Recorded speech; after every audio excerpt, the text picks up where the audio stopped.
welcome. We are working on 2.3 part 2 first. So today, let me set up my writing. There we go. Alright. List the steps to solving a linear equation. Okay, our first step is going to be to get all the constants on one side.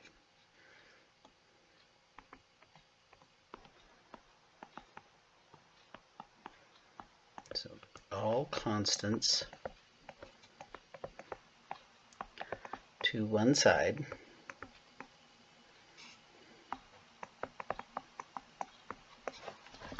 And variables to the other.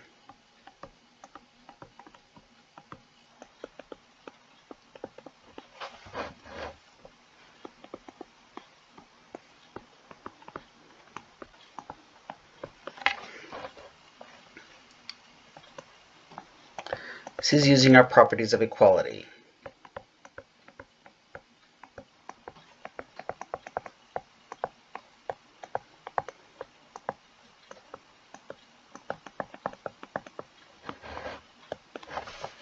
Okay, number 2. Combine like terms.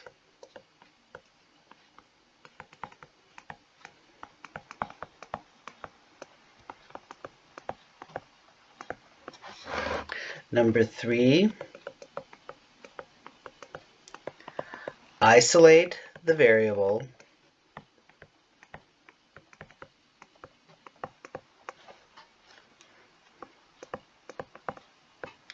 using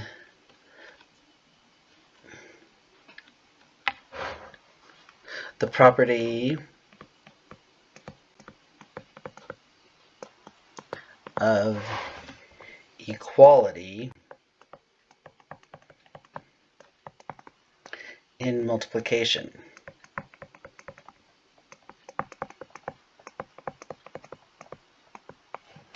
And lastly, circle answer. Okay. Review, solve, and check. So maybe along with circle answer, we should say check.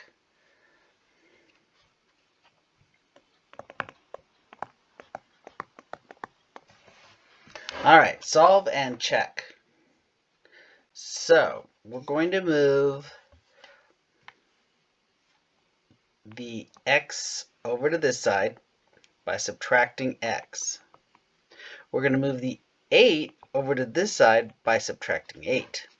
So now we have 3x minus x plus 2x. So that's 3 minus x is 2x plus 2x is 4x. We moved the 8 over, the x is gone, so we have a negative 7 and an 11. That's going to leave me with a positive 4. Now I subtract 8, which is going to leave me with a negative 4. Sorry, that was supposed to be a 4. Oops, sorry, equals, dear.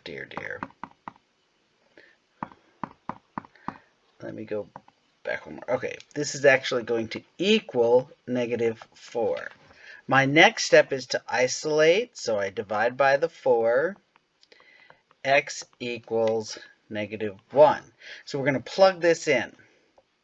3 times negative 1 plus 2 times negative 1 plus 8. Does that equal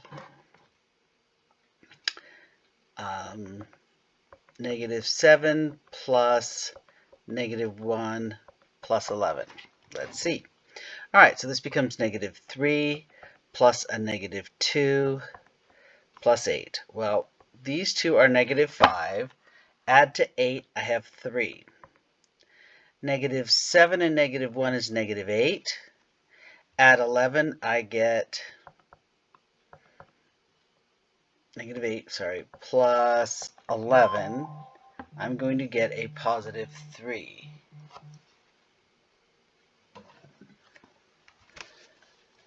Okay, hang on. Okay, so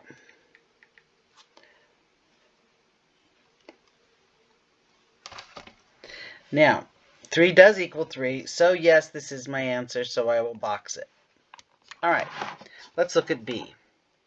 Okay, the first thing I have to do is distribute. So I have 4x plus 8 equals 14 plus, this is a negative 2 that I'm actually going to be multiplying in. I've got to include that negative. So negative 2 times 3 is a negative 6. Negative 2 times negative 3 is a positive 6 with an x. Now I'm going to move things around. So I'm going to subtract the 6x. Just because everybody likes x on this side of the equation, I'm going to go ahead and go with that. Normally I might go the other way. Plus there's 2 constants on the other side. So I subtract 8 and I subtract 8. 4 minus 6 is going to give me a negative 2x. That adds to 0. 14 minus 8 is 6. Minus 6 is 0. 14 minus 8. Yeah, okay. Divide by negative 2 to get the x isolated, and I get x equals 0. So we're going to plug this in. 4 times 0 plus 2. Well, that's 2. So 4 times 2 is 8. Then we have 14. 14 minus 6 is actually 8.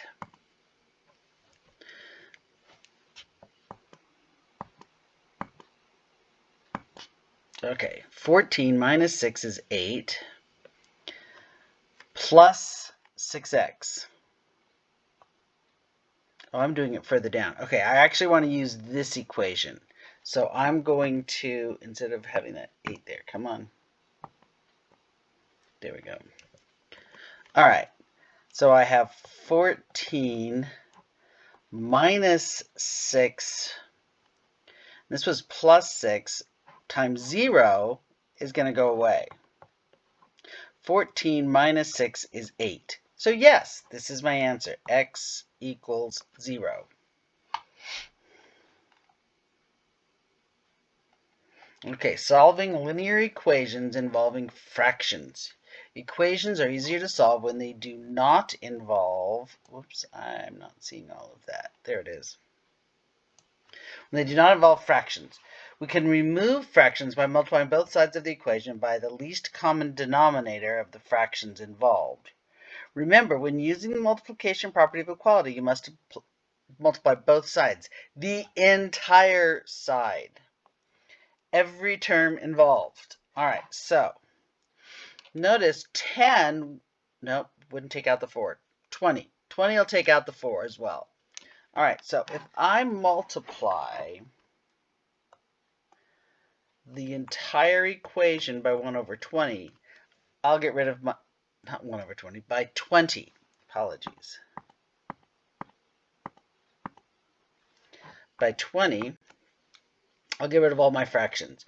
So 20 times 1 over 2 is going to leave me with 10. Half of 20 is 10. So I have 10a. Actually, I'm going to scroll this up a little bit. It's easier for me to write when it's a little higher. And then 20 times 3/4, well, 20 divided by 4 is 5. 3 times 5 is 15a. 20 times 1 over 5 is going to leave me with 4. See? No fractions. Yay! Makes life much easier.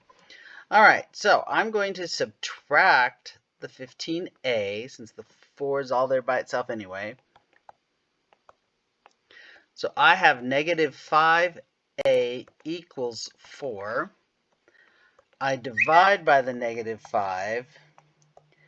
A equals 4 over negative 5, or negative 4/5. All right, so we're going to plug that in to check. So I have 1/2 times negative 4/5 equals, well, let's see, 1/2 of 4 is 2, so this is actually negative 2/5 altogether. Negative 4/5 equals 3/4 times 4 over negative 5, or minus 4/5. So this is going to be, the 4's will cross out, a negative 3/5.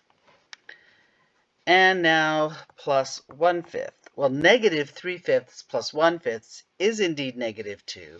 So yes, that is our answer. All right, moving on. Okay, again, we're going to get rid of the fractions. This time 4 is my lowest common denominator. So I'm going to multiply the whole thing by 4, every single term. So when I multiply the 4 times the 5 halves, the 2 turns that 4 into a 2, so I have a 10. Same when I turn here. It's going to become a 2. 2 times 3 is 6x, plus when I multiply 4 times the 7/4, it just stays 7. I'm going to subtract the 7 from both sides. 3 equals 6x. Divide both sides by 6. X is 1/2. All right, so we're going to plug this in to double check. 5 halves. Is that 3 halves times 1/2 plus 7/4?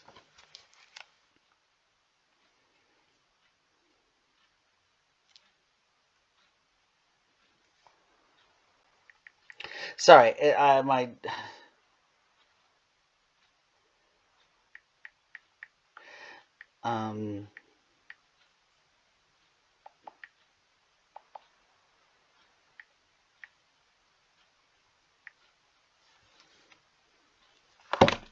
okay, sorry about that.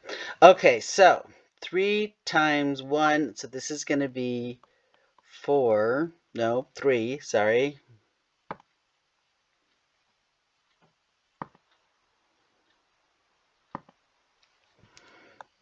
This is 3 over 4 plus 7 over 4. Well, that's 10 over 4. I can simplify 10 over 4 to 5 over 2. And sure enough, it equals, therefore, x is indeed 1/2. Okay.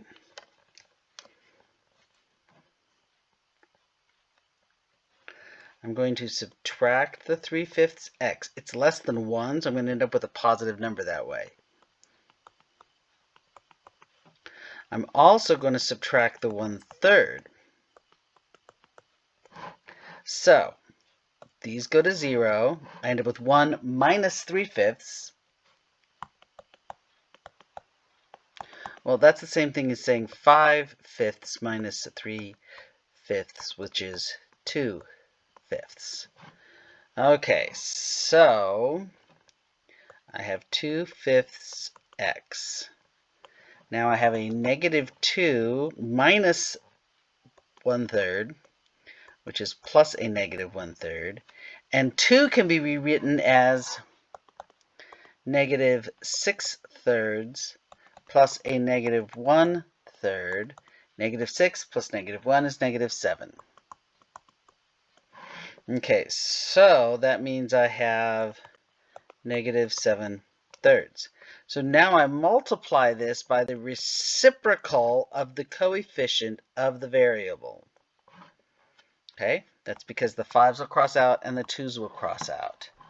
This is a multiply, not a minus. That's a negative 7/3. Okay, so now I have 5 times negative 7 is negative 35. 2 times 3 is 6. Does not simplify, so that's my answer. All right, now we're going to check it. 3/5 times negative 35/6. Well, 35 is 7 times 5, so I can get rid of the 5's. 6 is 2 times 3, so I can get rid of the 3's. So now I'm left with only a 7 on top and only a 2 on the bottom. Okay, so that minus 2, I'm going to write it as a fraction with a common denominator. 2 becomes 4 over 2. Does that equal negative 35/6? over 6 plus 1/3. But 1/3 I can write as a sixth again by multiplying it by 2. So I have 2 over 6. Well, this one is minus 33 over 6, which I can cross out a 3. I have minus 11 over 2. 7 minus 4 is 3 over 2. We have a problem. If I added those instead of minus 4, but it was minus the 2. Oh, this was a minus. That was my problem. I forgot that minus. Okay, so instead I end up with negative 7, negative 4, which is actually, 11 over 2. So yes, I end up with negative 11 over 2 and negative 11 over 2. So my answer is that. Okay, 4 and 5. These fractions are going to kill me. I know, you too. All right, common denominator here is 4. When I multiply it, I get x minus 4, 2x, and then 2 times 3 is 6. All right, I'm going to subtract the x, and I'm going to subtract the 6. Minus 10 equals x. Well, that was pretty easy. Now I'm going to plug in a minus 10. Minus 10 over 4 minus 4 over 4, 1, right, equals 1/2 times my negative 10. Got to keep track of those negatives. Plus 3 over 2. 10 over 4 minus 4 over 4 is plus a minus, so I end up with negative 14 over 4. Okay, and here I've got, okay, I could have simplified this because negative 10 over 4 is actually, how did I get 10 over 4? It's negative 10. Okay, this is not part of it. It's just negative 10. So this becomes negative 10 over 2 plus 3 over 2, which is negative 7 over 2. When I simplify negative 14, they both have 2's. I end up with negative 7 over 2. So yes, negative 10 works. Okay, 5, 2x. All right, we're going to multiply all the way through by 3. It's going to give us 6x minus 10 equals 18 minus x. Sorry, that's my dog snoring. Yep, that's him. Her, pardon me. All right, I'm going to move the 10 because those are going to cross out and those are going to cross out. So now 6x plus x is 7x. 18 plus 10 is 28. Divide by 7. X equals 4. All right, 2 times 4 is 8 minus 10/3 equals 6 minus, yeah, that's a 4. Okay, minus 4/3.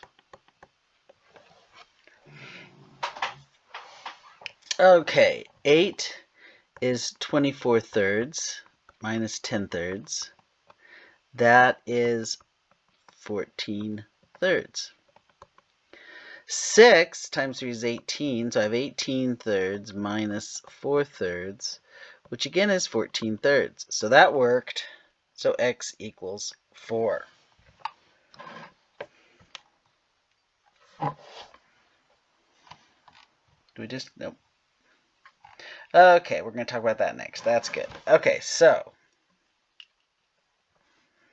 we're going to multiply through by 12 because 4 is a factor of 12 and 6 is a factor of 12. So 12 divided by 4 is 3, so I have 3x minus 1 equals 2x plus 2. All right. I'm going to subtract the 2x, getting rid of this one, and I'm going to have just x. I'm going to add the 1, getting rid of this. I have 3 on the other side, so x is 3.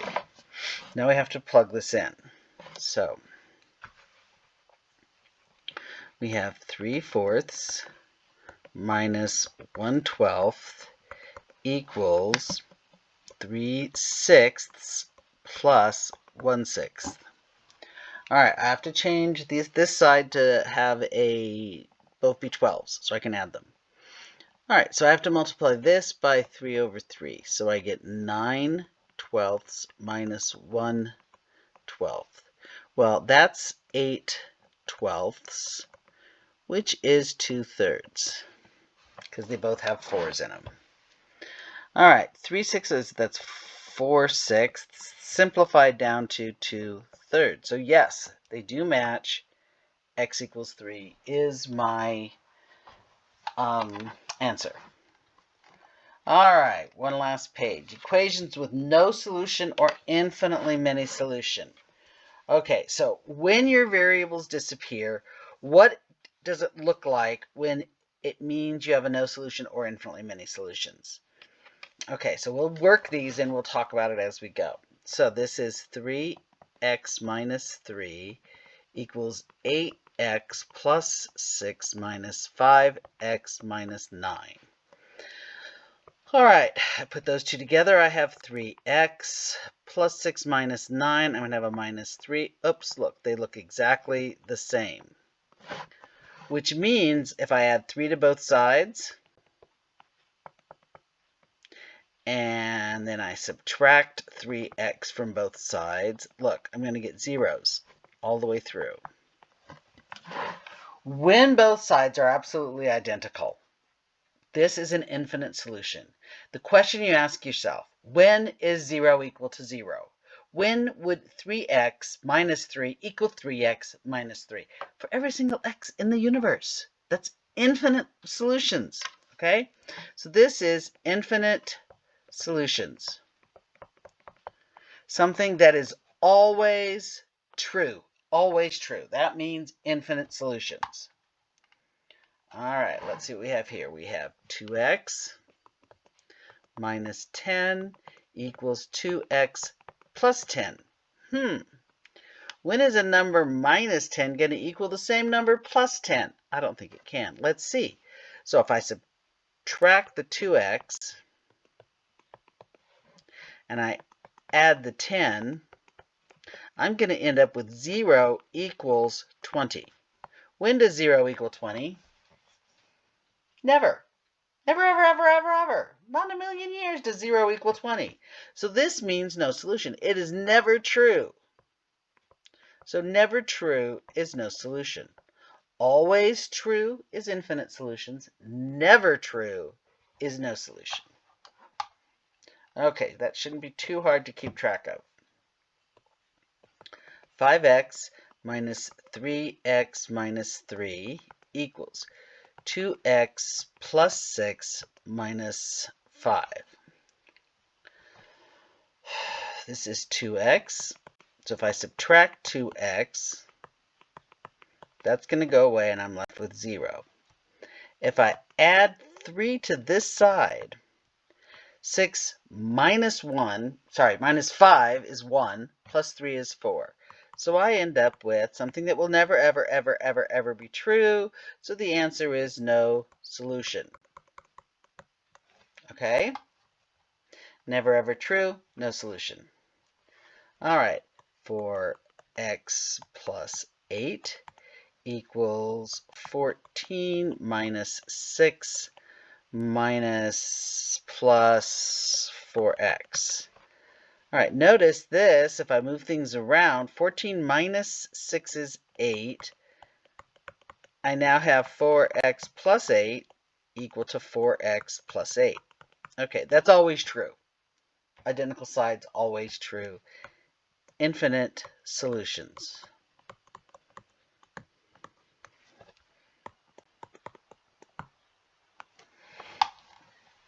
Okay, and we're done.